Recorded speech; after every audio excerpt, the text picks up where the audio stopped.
할렐루야. 살아계신 하나님을 찬송합니다. 이 시간 주어진 본문의 말씀을 중심으로 죄의 뿌리를 제거하라 라는 주제로 하나님의 말씀을 선포하도록 하겠습니다. 이 세상에서 가장 큰 축복은 여호와 하나님과 동행하는 임마누엘의 축복입니다.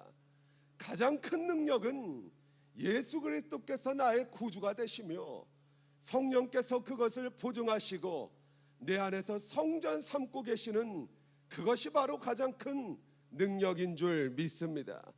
제 말에 동의하시는 분만 아멘 합시다. 오늘 이 새벽에 가슴에 손을 얹고 내 자신에게 한번 질문해 봅시다. 사랑하는 성도 여러분, 여러분은 예수님 한 분만으로 만족하십니까? 입술로는 예수님 한 분만으로 만족한다고 고백하면서 이 세상에 금방 사라져버릴 안개와 같은 것들로 내 안을 채우려고 하지는 않습니까?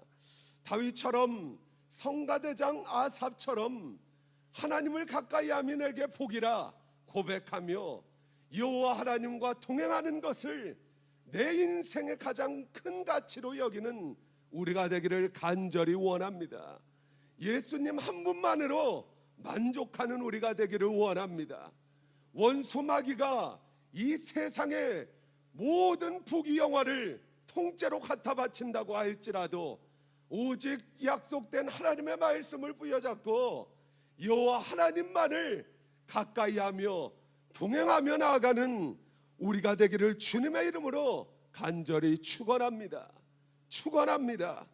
하나님과 동행하는 것, 주 앞에 있는 것, 이것이 가장 큰 축복인 것입니다.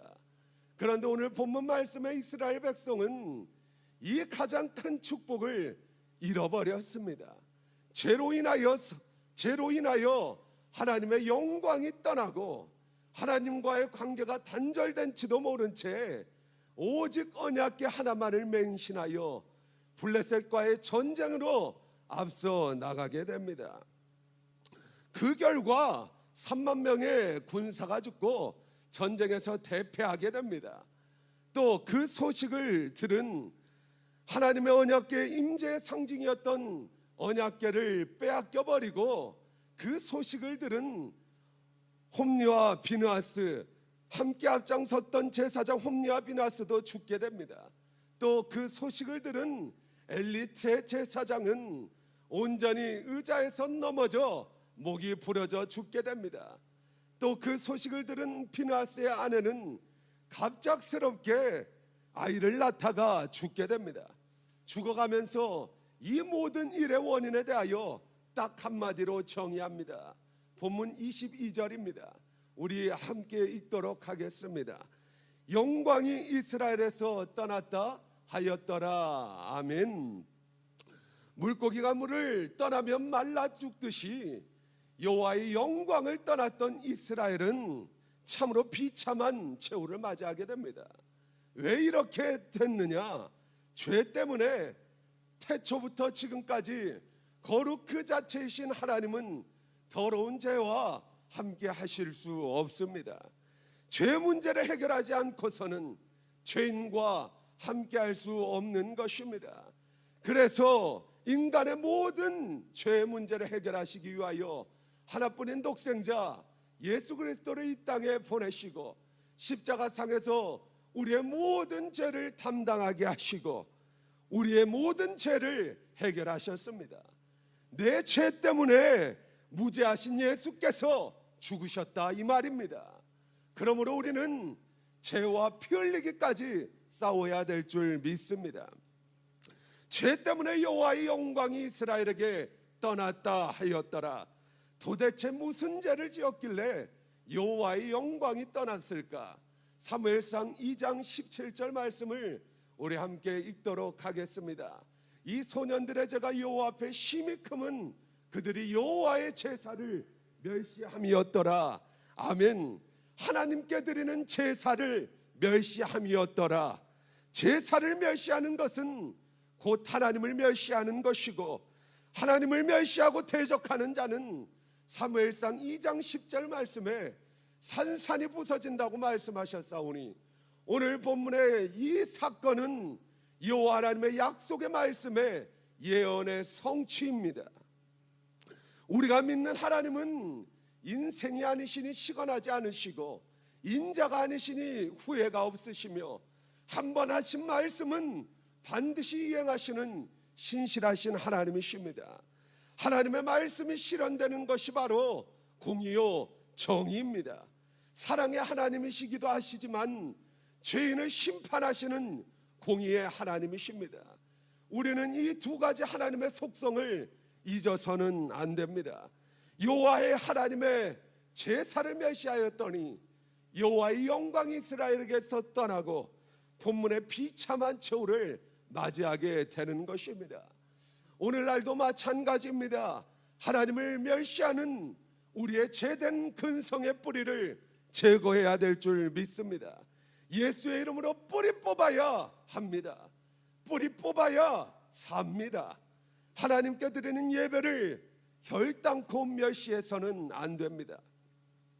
물론 예수 그리스도께서 십자가에 못 박혀 죽으심으로 휘장을 찢으시고 단번에 단 한 번의 제사로 영원하게 온전하게 하셨으므로 우리가 드리는 예배와 제사는 결이 조금 다른 것이지만 그 정신은 같은 것입니다.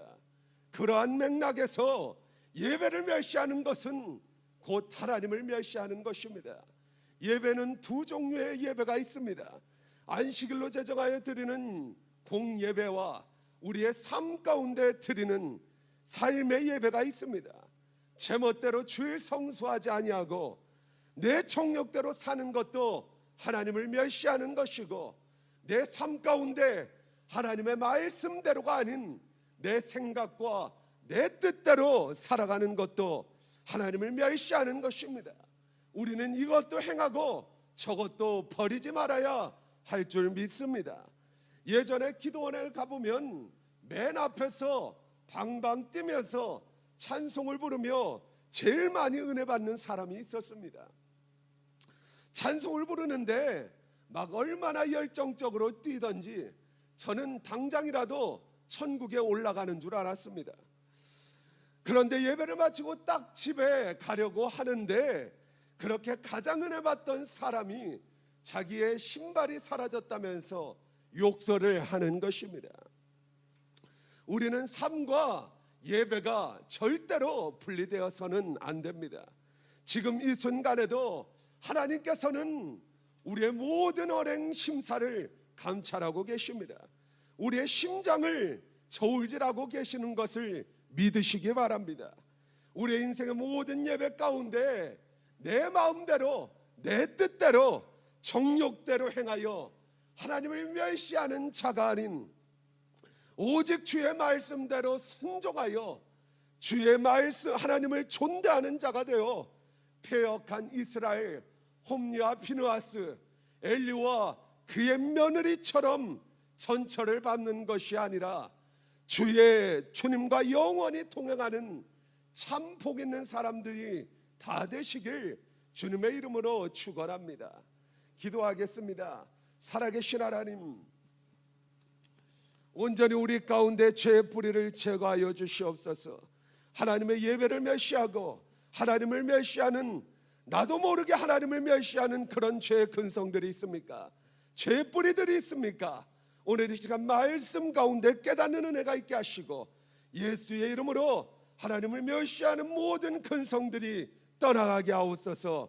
뿌리 뽑히게 하여 주시옵소서. 그래야 여호와 하나님만을 존대하고 존중히 여기고 사랑하며 아버지 하나님 승리하며 나가는 우리 모든 제일성도교회 공동체 되게 하여 주시옵소서. 이를 행하시며 그것을 만들며 성취하신 여호와 하나님을 찬송하며 감사합니다. 존귀하신 예수 그리스도의 이름으로 기도합니다.